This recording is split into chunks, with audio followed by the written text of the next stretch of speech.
Hello les amis, on se retrouve comme d'habitude pour le bilan de la semaine au niveau des marchés boursiers et du marché de la crypto. Alors je préfère prévenir, il n'y a pas d'actualité aussi folle que la semaine dernière parce qu'il y avait eu la chute de FTX et plein d'autres éléments qui ont impacté les marchés. Mais je vous préviens, il y a quand même quelques actualités qui sont assez importantes. Donc on est parti de suite. On commence en premier lieu avec le VIX. Au cours de cette semaine, on va voir, il ne s'est pas passé grand-chose. On est sur une hausse du VIX de 1,44%.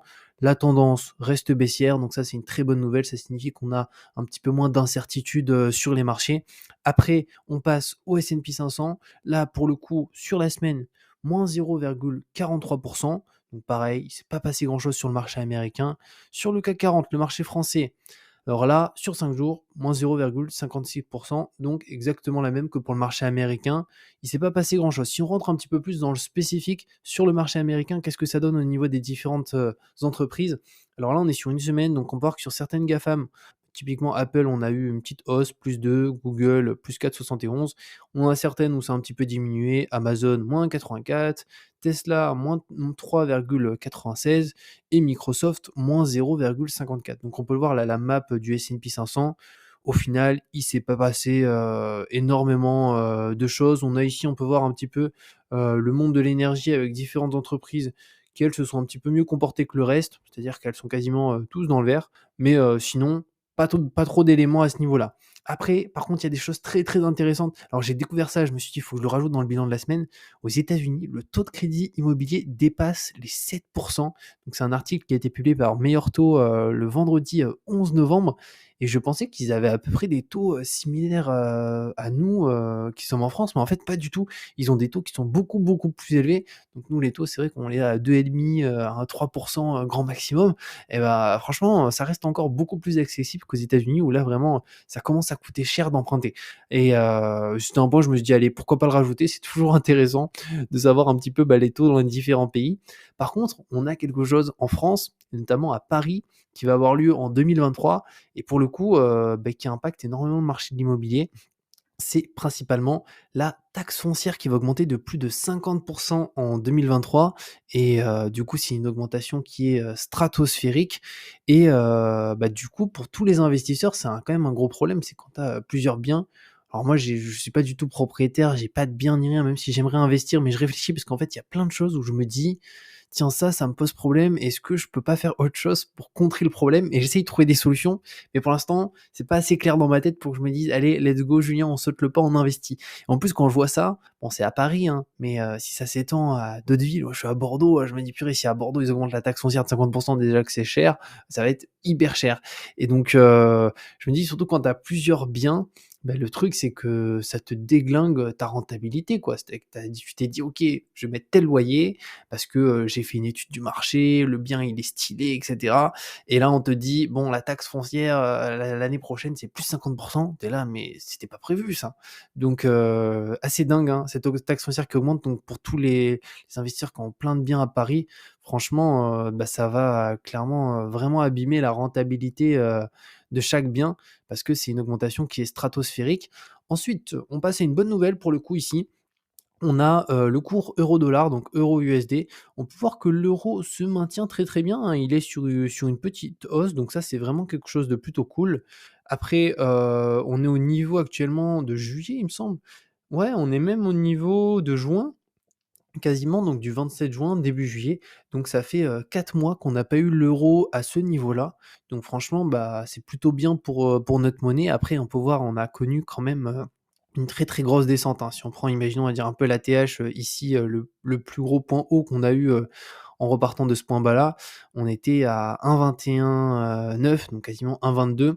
On est à 1,03. Donc on est quand même très bas, mais en tout cas, on peut voir qu'on a eu une très très belle reprise, donc espérons que ça se maintienne et que là, on casse ce support pour pouvoir remonter et du coup, pour le dollar, c'est l'inverse, on a le dollar qui baisse, donc espérons que notre monnaie va finalement reprendre un petit peu de la valeur et ne pas s'arrêter à 1,03618.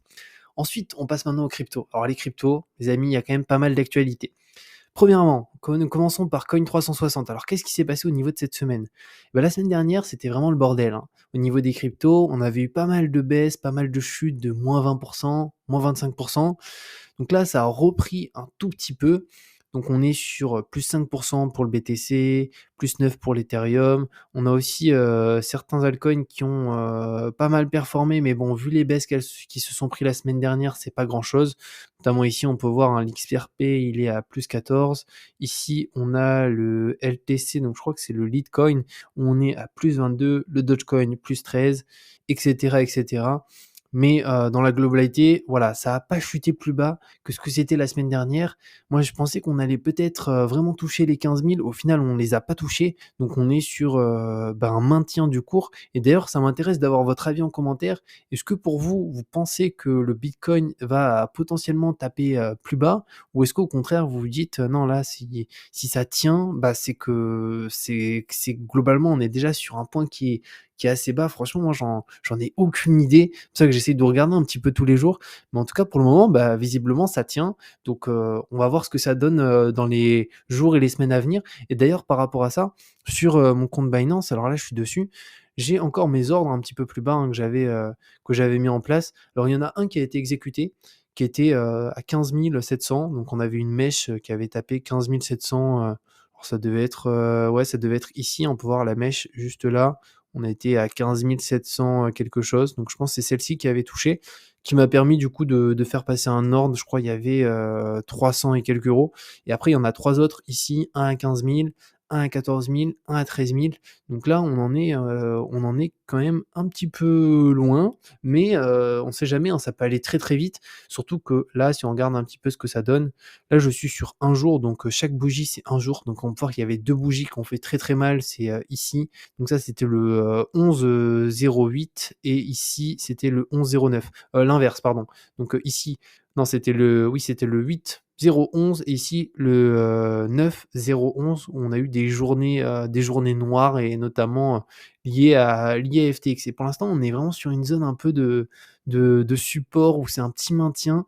Donc si ça casse, bah, ça casse sévère parce qu'en fait, le prochain niveau, bah, il est très très loin, hein. C'est-à-dire que le prochain niveau, on l'a vers ici. Donc là, si ça casse là, voilà, il y a plus trop de support au final. Donc où il y a le support à peu près d'ici, on va dire. Non, même pas, on est même plus bas, hein, parce que là, on est à 15, enfin, on est à 16 000, donc ça sera un support qui serait là. Donc après, on peut vraiment redescendre très très vite. Donc on va voir ce que ça donne en tout cas. Je laisse les ordres tels quels, donc je les modifie pas, je les laisse comme ça. Et d'ailleurs, sur la plateforme, typiquement Binance, même si c'est le plus gros exchange, bah, pour le coup, j'ai 1000 $ sur la plateforme. Donc globalement, j'ai 300 euros ici, 300 euros ici, 360, donc il y a un peu plus de 1000 euros et je crois qu'il y a 100 euros aussi en euros sur la plateforme.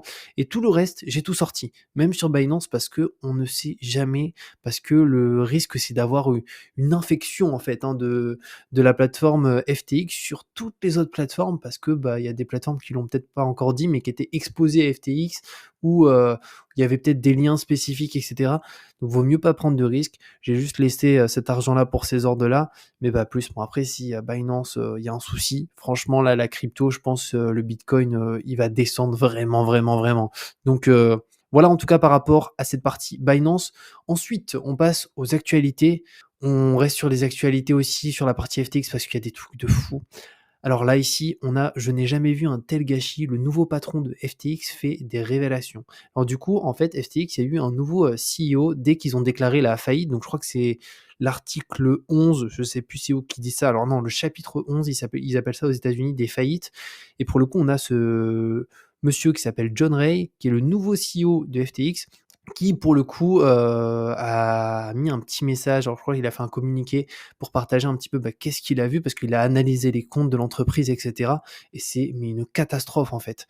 Donc là, il a indiqué: j'ai plus de 40 ans d'expérience dans le juridique et la restructuration. J'ai été le liquidateur en chef de certaines des plus grandes faillites d'entreprises de l'histoire. Jamais dans ma carrière, je n'ai vu un échec aussi complet au niveau des procédures internes de contrôle de l'entreprise et une absence aussi totale d'informations financières fiables, et cette situation est sans précédent.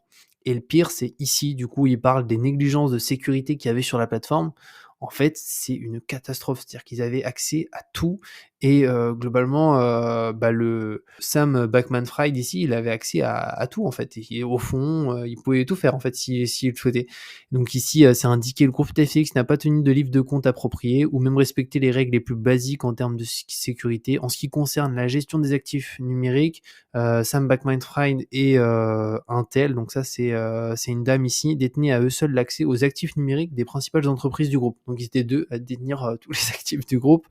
Et ensuite, les pratiques de gestion inacceptables comprenaient l'utilisation d'un compte de messagerie du groupe non sécurisé, tranquille, hein, on se prend pas la tête, pour accéder aux clés privées confidentielles. Donc il y avait un accès aux clés privées très simple avec juste un petit mail et l'utilisation de logiciels pour dissimuler l'utilisation abusive des fonds des clients. Étant donné que après ils envoyaient ces fonds vers Alameda et qu'ils les utilisaient, qu'ils les investissaient.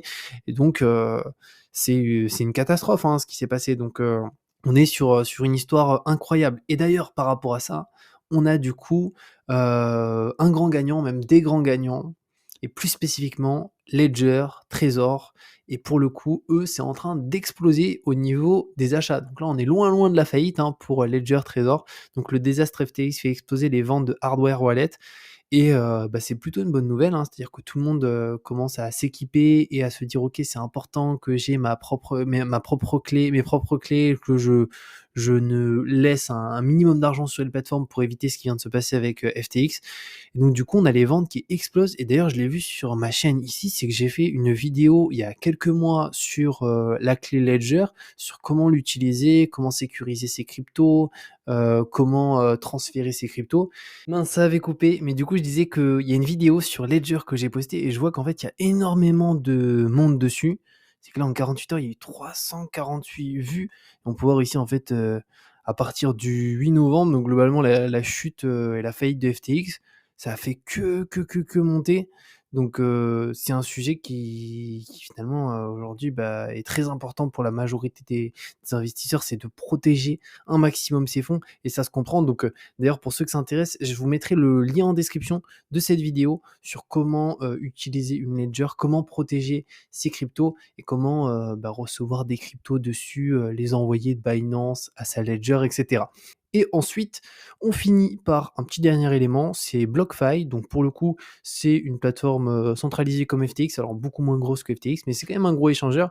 Et pour le coup, là, on est potentiellement au bord de la faillite. Donc on va voir pourquoi hein, par rapport à cette plateforme. Alors déjà, on a le 14 novembre dernier, on a BlockFi qui admettait qu'elle disposait d'une exposition significative à FTX. Donc déjà, là, pas très bonne nouvelle. Et on va voir un petit peu qu'est-ce qui s'est passé.